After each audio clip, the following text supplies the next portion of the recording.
Hey, what is up guys, I'm KBHD here, and we like to focus here on the highest end flagship smartphones, the best ones of the top of the budgets that are really pushing the boundaries of tech. And that's great, but that also usually makes us forget about the wave of awesome smartphones that fills in that lower budget in its wake. They take awesome tech from the higher end flagship brothers and bring it down into that lower price point 1 or 2 years later. So while it's nice to focus on those high-end flagships for $700, $800, $900 because they're so incredible, it's also nice to take a look at these sub $300 flagships that are taking those awesome killer features and bringing them down to the much more affordable level. So, from my personal experience, these are the top 5 smartphones under $300. Number 5 is the Xiaomi Mi 4i at $250. This is one of the best looking, best designed budget smartphones out there. The cost will be inflated a little bit by importing it, but still, for less than $300, you get this slim, sleek, 7.5mm thick frame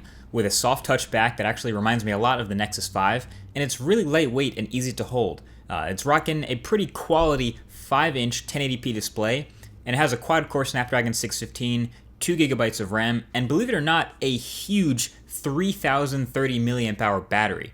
A lot of it in the design and the features it's getting come from its older cousin, the Xiaomi Mi Note, and it even has this awesome adaptive display technology, just a really impressive phone to look at and hold. Also, that is a regular USB port on the bottom, even though it kind of looks like USB-C. This one's definitely running a heavier skin. It's running something called MIUI 6 on top of Android 5.0 Lollipop. It has these crazy wicked icons. It's very colorful. There is no app drawer. It'll take a little bit of getting used to, but again, it is a very nice looking and very well designed smartphone for the price point. So number 4 is the 2015 second generation Moto G at $180. This guy borrows a lot from the flagship Moto X, but is designed specifically to be low cost, and it delivers at a pretty ludicrously low price. It still manages to actually feel pretty premium in the hand, so it's well built, and you get features like the stereo front-facing speakers and the near-stock Android experience with a few enhancements thanks to that Moto X. Now, they couldn't bring Moto Maker down to this level, but you actually get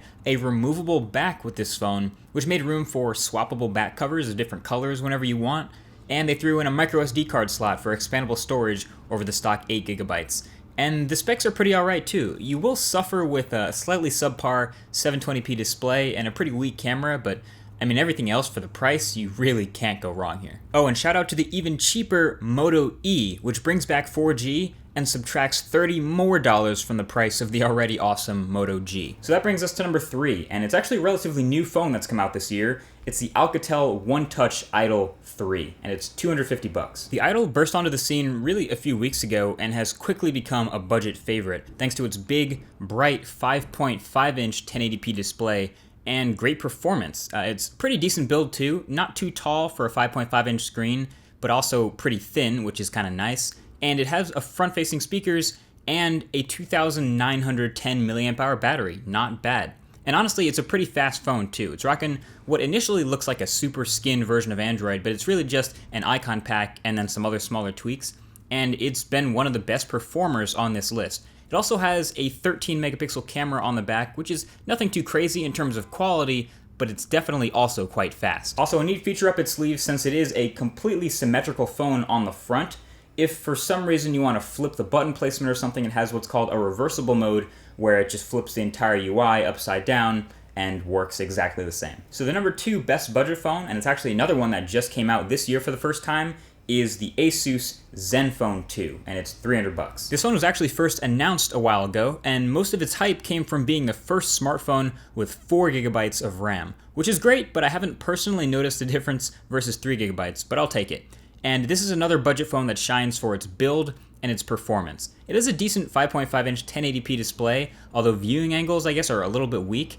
And then you get a quad-core processor, 16 gigs of storage, and a 3,000 milliamp hour battery.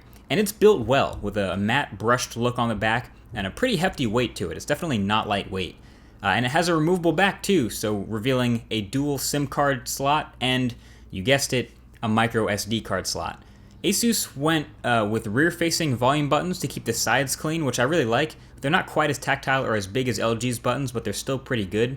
And then they, for some reason, went with a power button in the worst imaginable spot on a 2015 smartphone, top middle. I don't know who decided to do this, but at least you get double tapping the screen to wake and double tapping to sleep.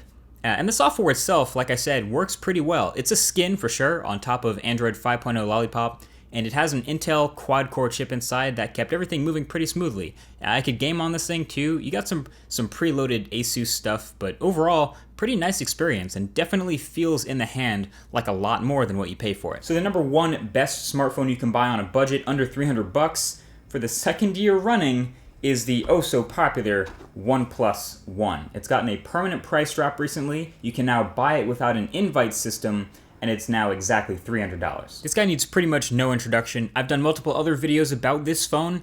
It's just a freak, basically. It has a quality 5.5-inch 1080p display, a fast quad-core Snapdragon 801 chip, 3 GB of RAM, a huge 3100 mAh battery with a pretty ridiculous, industry-leading battery life, and awesome performance from its choice of ROMs based on stock Android. And the phone itself is built pretty well too. It feels great in the hand. The unique texture of the sandstone black version is pretty interesting. And it's not too huge for a 5.5-inch phone. There's a reason why this guy won Best Budget Smartphone for 2014 from me last year. This thing is legit. The OnePlus One also has a 13-megapixel camera that's really good, and that's a nice bonus because usually when you go down in price, you really start to sacrifice on the camera. So this actually has a nice camera that sort of competes with, at least in the image quality department, some of the other much higher-end flagships. So that's basically it. It's the OnePlus One, and it's kind of funny because it's not really built off of another high-end flagship where it gets its features from. It is its own flagship, which is pretty awesome for the price. So there you have it. Those are the best smartphones you can get at a low budget in 2015 right now. Also, I want to give an honorable mention to, first of all, the Sony Xperia M2, which is cut from the same cloth as the Sony Xperia Z flagships, so you get that waterproofing at a low budget. Also, the Microsoft Lumia 640, which is hands down the best cheap Windows phone, and it has an awesome display and a pretty decent battery life. And also the Sharp Aquos Crystal, which I did an entire video about. It's the best designed budget smartphone by far. I'll leave a link to that, along with all the other smartphones I've talked about, right below that like button if you want to check any of them out. And yeah, that's basically it. So moral of the story here is a lot of the smartphones that we can get for $300 today rival the experience you get from the phones we would have spent $600 or $700 on 3 or 4 years ago. So that's something to be pretty happy about. Thanks for watching, and I'll talk to you guys in the next one. Peace.